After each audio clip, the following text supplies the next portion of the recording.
नमस्कार, मैं मनोज द्विवेदी अपने YouTube चैनल पर आपका स्वागत करता हूं।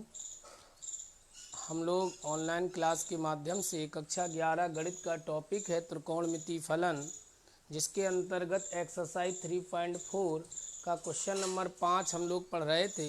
त्रिकोणमिति समीकरण। त्रिकोणमिति समीकरण क्या है, त्रिकोणमिति समीकरण को हल करके हम क्या प्राप्त करते हैं, ये हमने पिछले पार्ट में पढ़ा। हम लोगों ने पढ़ा कि किसी त्रिकोणमिति समीकरण को हल करके उसका मुख्य मान और उसका व्यापक मान निकालना।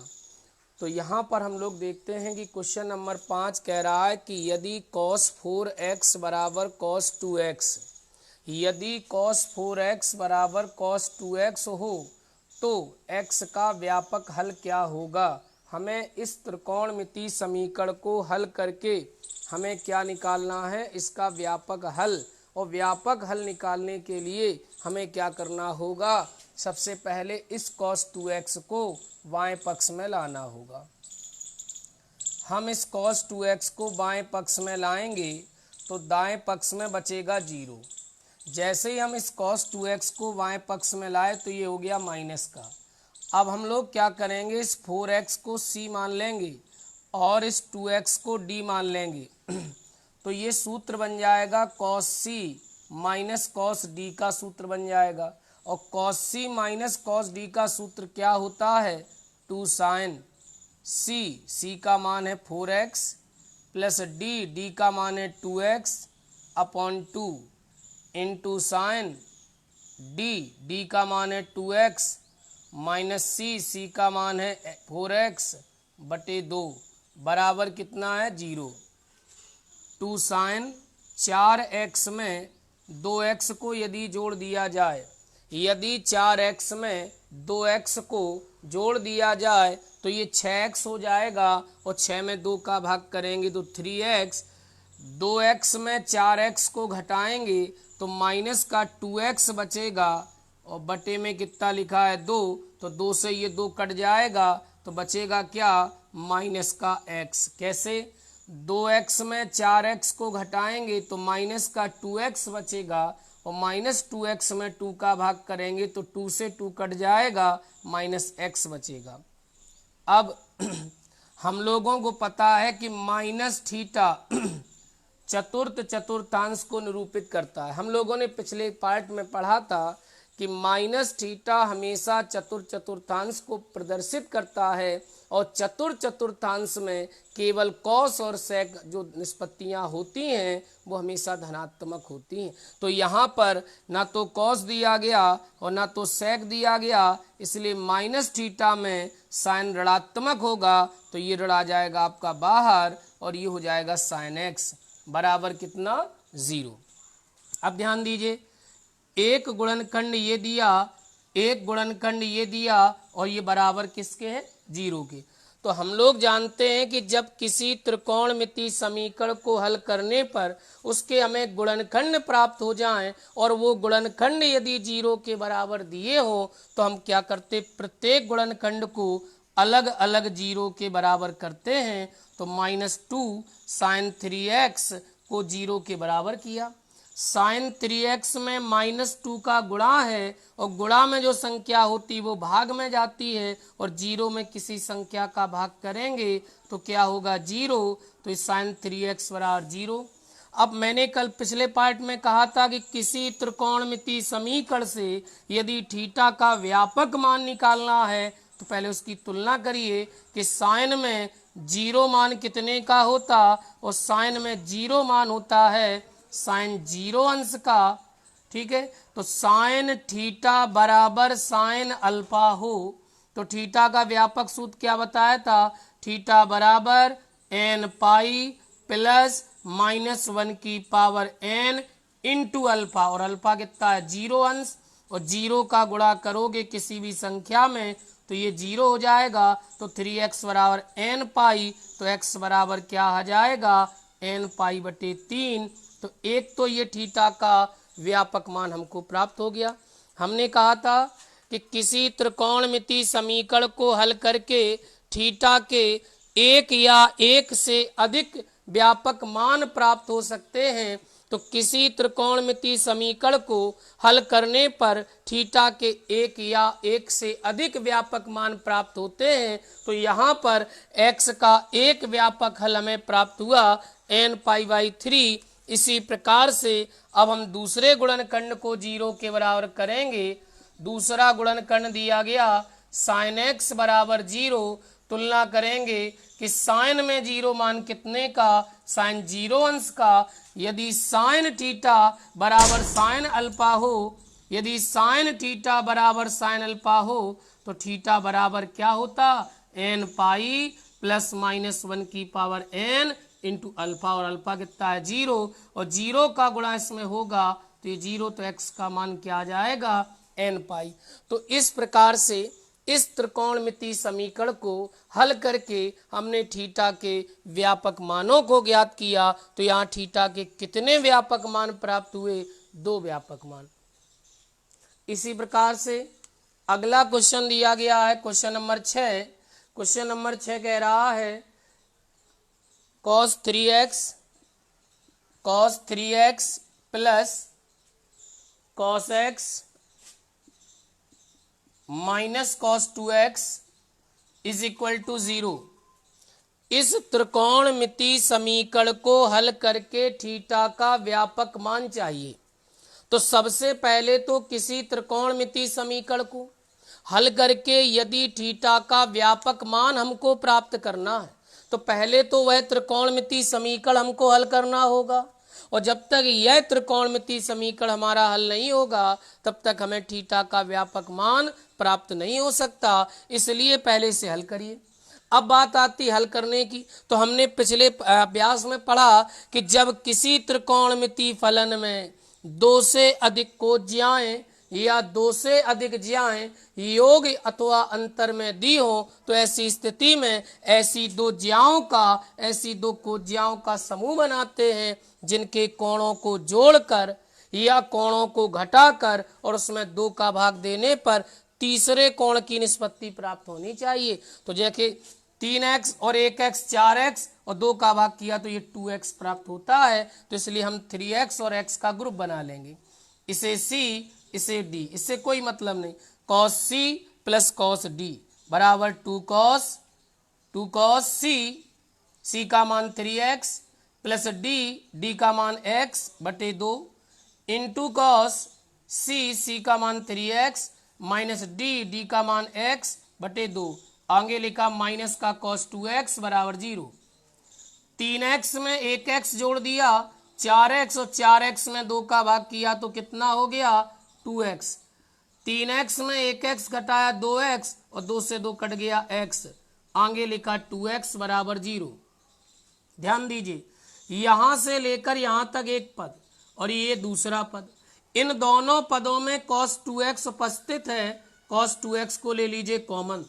कॉमन मीन्स होता भाग दिया तो यहाँ बचा 2 cos x और cos 2x का cos 2x में भाग दिया, एक बार गया।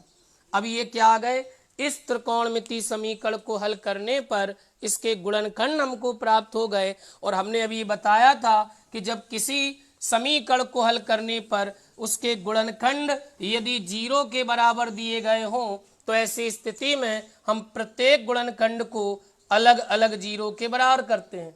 तो पहला गुणनखंड दिया cos 2x को 0 करा लिया।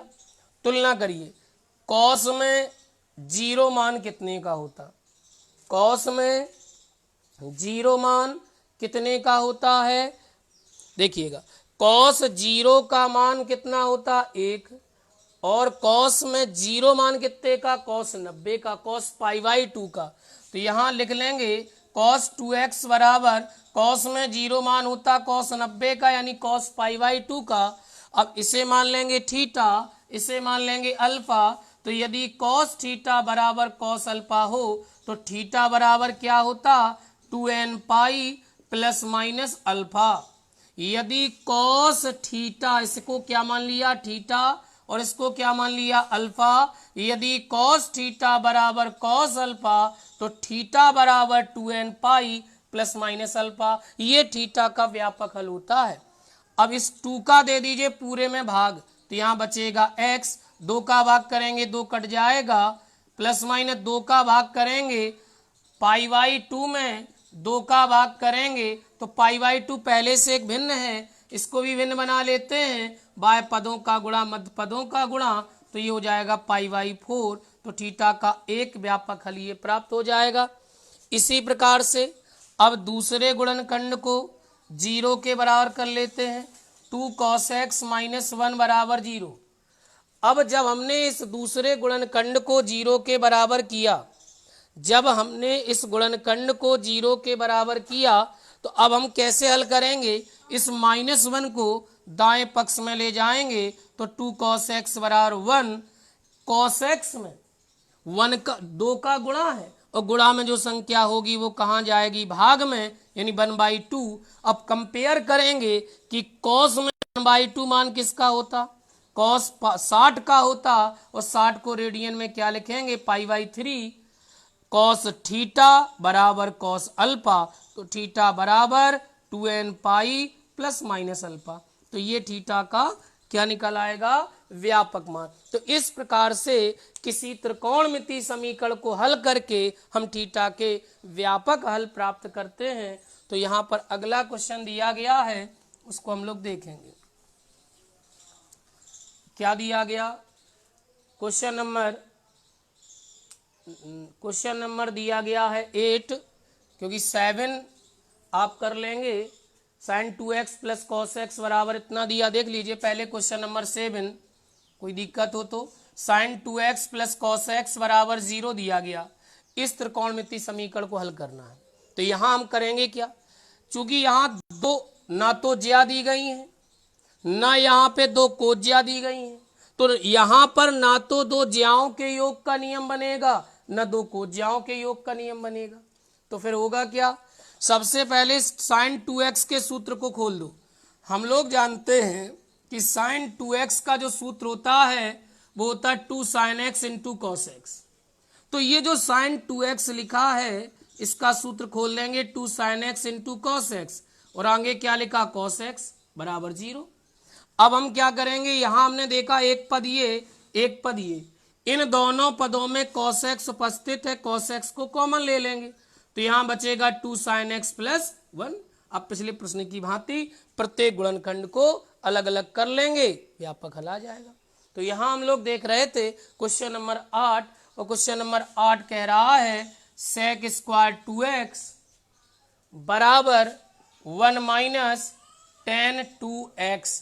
अब यहाँ पे दिमाग लगाइए, इधर लिखा है sec, इधर लिखा है tan, ठीक है ना। तो या तो sec tan में बदल जाए या tan sec में बदल जाए। तो हम लोग यहाँ क्या करेंगे, इस 1 को बाएं पक्ष में लाएंगे, तो यहाँ क्या हो जाएगा, sec स्क्वायर 2x माइनस 1, और यहाँ बचेगा माइनस का tan 2x।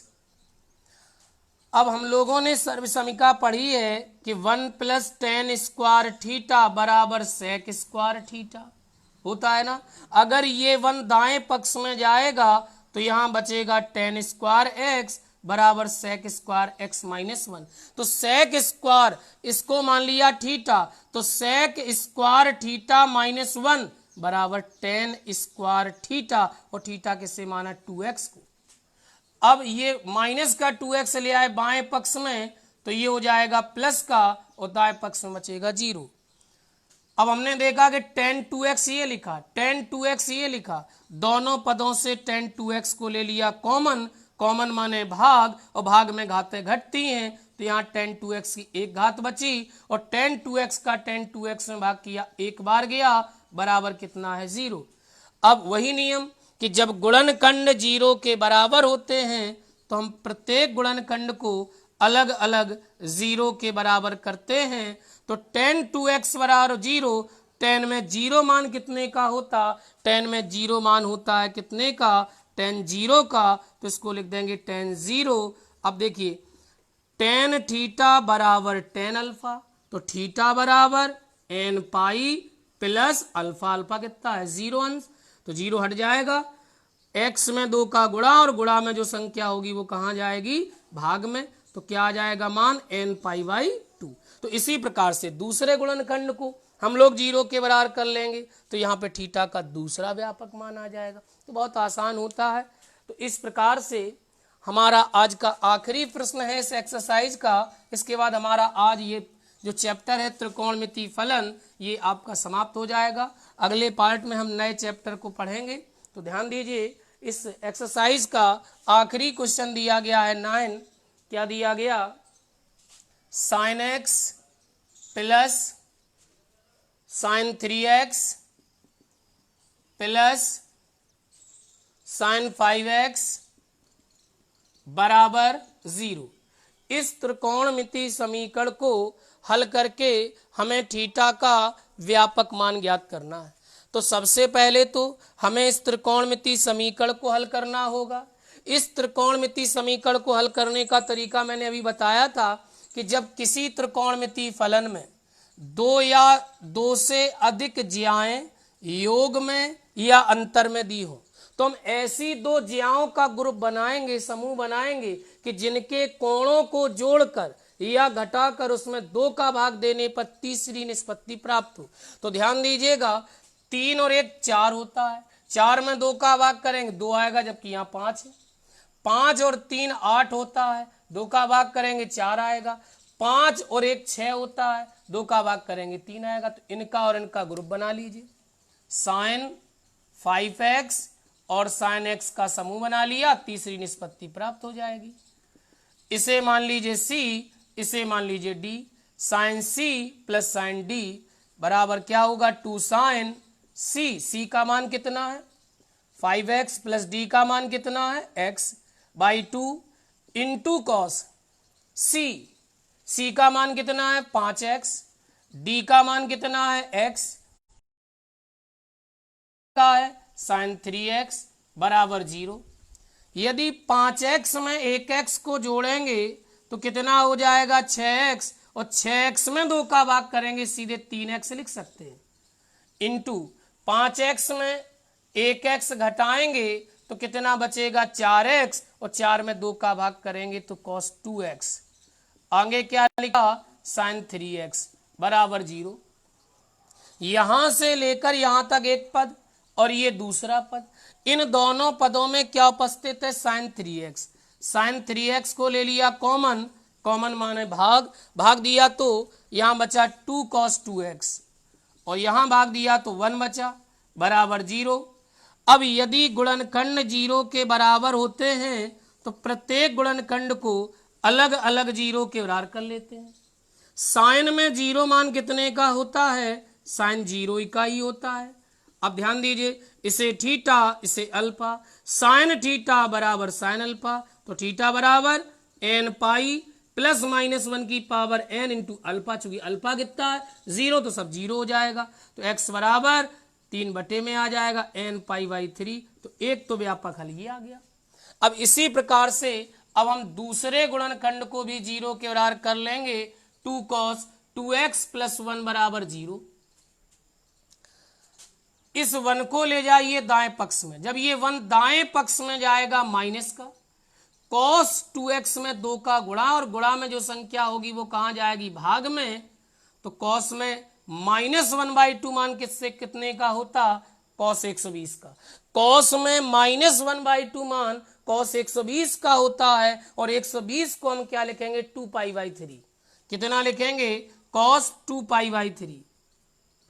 cos थीटा बराबर cos अल्फा, थीटा बराबर 2n pi plus minus alpha. चलिए 2 का दे दीजिए भाग, तो x बराबर 2 कट जाएगा n पाई, 2 कट जाएगा π/3। ये कहलाएगा थीटा का व्यापक मान। तो इस प्रकार से किसी त्रिकोणमितीय समीकरण को हल करके हम थीटा का व्यापक मान प्राप्त करते हैं। तो आज तक ये हमारा त्रिकोणमितीय जो फलन है ये समाप्त होता है। अगले पार्ट में हम अगले चैप्टर को पढ़ेंगे। ठीक है, धन्यवाद।